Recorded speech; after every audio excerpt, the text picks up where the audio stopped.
the Chase Thomas Podcast, for people who have nothing but time to kill. I think he's just one of those guys who's a good football player, very physical, still pretty quick, just good ball skills, can do it all. I like it. What's going on with Da'Saahn Brame? Tennessee is, it obviously didn't end when he announced his commitment to Oregon in late June, and we reported Thursday afternoon on Vols 24/7 that he is going to be back in Knoxville, scheduled to arrive Thursday night. So by the time you see this, he may already be in town on campus. So it's shaping up very well for Tennessee to have a shot at flipping him, and that's one that kind of quickly picked up some steam. I think there was it went from being hope that he's going to be back on campus this fall to hope that Tennessee is going to flip him. So it's one of those situations where give Tennessee a lot of credit for being persistent and just knowing that there's enough of a relationship there that it was worth the time and worth the trouble to keep recruiting him. Because sometimes when you could, from Tennessee's perspective, you could have thought, hey, we got played a little bit when it went down the way it did, when they were in position to land him 24 hours or so before he announced, and then Oregon came in, made a late push and changed his mind. You could say, well, is it worth the time? Can we trust this kid? Whatever. But they knew there was enough of a relationship there. They knew how much he liked Tennessee, and they just sort of stayed on him, kept chipping away. And now here in a matter of less than a month, it looks like they've got a real shot at flipping him. So I think this one is heated up pretty quickly, and give Tennessee a lot of credit for reading the situation correctly. And there's a reason you've seen, some crystal ball predictions and things like that for Tennessee this week, because I think the Vols have some real traction there, as the visit would suggest. How does it change Carson Sneed and Kendry Harrison for next year? Because Tennessee, if they end up with Brame, does that mean they can? I just wonder, because now everything is like just keeping everybody happy, keeping the numbers, making sure that all works.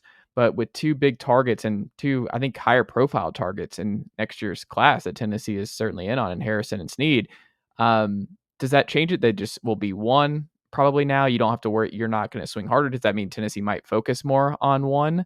Obviously, Sneed with the connection to Tennessee felt more likely. But when you look at that recruitment, how does adding Brame change how they're going to recruit the 2026 tight end class?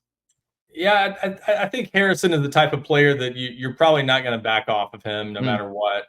He's just one of those freakish athletes that it's hard not to go after him full steam ahead. And Carson Sneed, for that matter, is a major in-state priority that they really covet as well. So I don't think it really changes anything as far as the approach.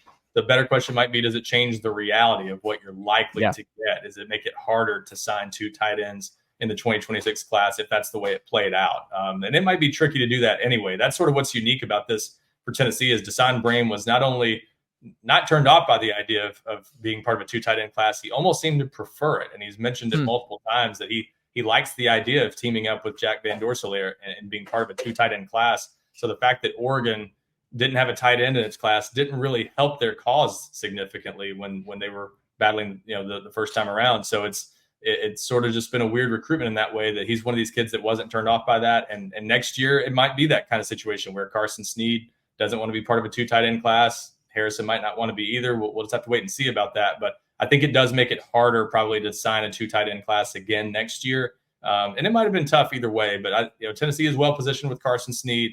Harrison, that's going to be more of a battle, because you've got North Carolina that really covets him, has already offered him in basketball. Some other schools that are, heavy hitters that are going to be tough to beat too. So that's a major battle. You probably couldn't assume Tennessee was going to be in good shape with both of those guys to the finish line anyway. So you certainly don't hold back on Da'Saahn Brame because of that possibility. And obviously you got to take it 1 year at a time. So Tennessee's going to keep recruiting those guys, I think, and we'll see where it goes. And if they do end up with Brame, they'll just deal with that as it comes. But I don't think they'll back off either of those guys or say that, hey, we're only taking one. If you could somehow get both, you do it. It just might make it harder. I like it. Final thing here, Ryan. One of the things I'm most curious about this fall. Nicely done, nephew. The Chase Thomas Podcast. Hell yeah.